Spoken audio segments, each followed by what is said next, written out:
সম্মানিত দর্শক এবং শ্রোতাবৃন্দ, আমি ডক্টর আবুল কাশেম মোহাম্মদ মাহবুবুল্লাহ যশোরী বাংলাদেশি সেবা পার্টির পক্ষ থেকে আপনাদের সকলকে জানাই আসসালামু আলাইকুম ওয়া রাহমাতুল্লাহ। আমরা যদি কোরআনের 3 নম্বর সূরা আলে ইমরানের 103 নম্বর আয়াতটি মেনে চলতে পারি,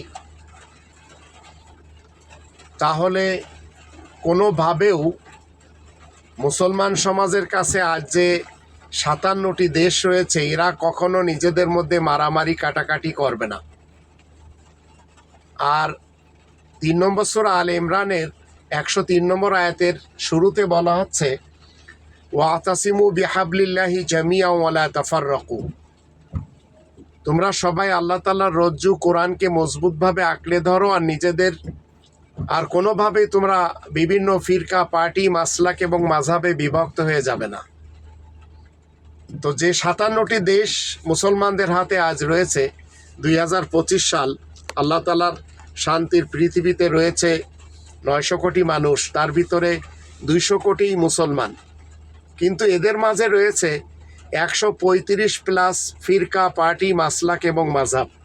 তাই এরা আল্লাহ তাআলার শান্তির পৃথিবীতে এই আয়াত না মানার কারণে মার খাচ্ছে, লাঞ্ছিত হচ্ছে, অপমানিত হচ্ছে, বঞ্চিত হচ্ছে।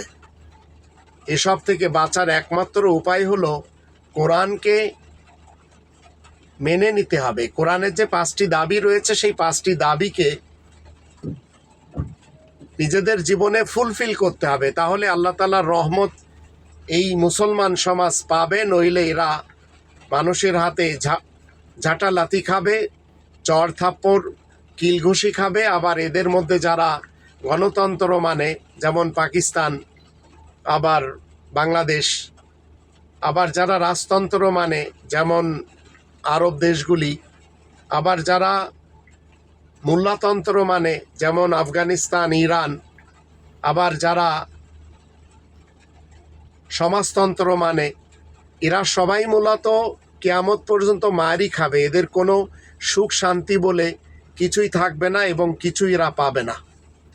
তাই আসুন আমরা সবাই বাংলাদেশি সেবা পার্টি এদেশে যেভাবে রব্বানি প্ল্যানকে কায়েম করতে চায়, যার জন্য অলরেডি একটি সংবিধান তৈরি করে ডক্টর মোহাম্মদ ইউনূস স্যারের হাতে দেওয়া হয়েছে, ঠিক একই কায়দায় মুসলমান, শিয়া, সুন্নি, সালাফিদের যত দেশ রয়েছে এবং যারা কোরআন বিশ্বাসী বলে নিজেদেরকে রিপ্রেজেন্ট করে, তাদের সকলকে আমি বলবো, আপনারা 57টি দেশ এখন আপনাদের সুখ শান্তি আল্লাহ তাআলার পক্ষ থেকে আসবে।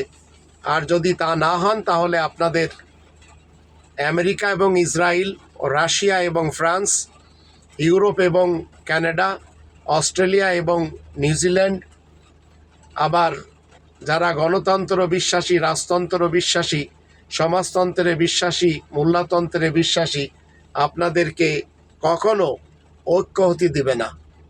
তাই আপনারা কোরআনের বিধানকে মানার জন্য চেষ্টা করুন। আর আমাদের দেশে যারা রয়েছে তাদের সকলকে বলবো, আপনারা চেষ্টা করুন বাংলাদেশি সেবা পার্টির ছায়াতলে আসতে।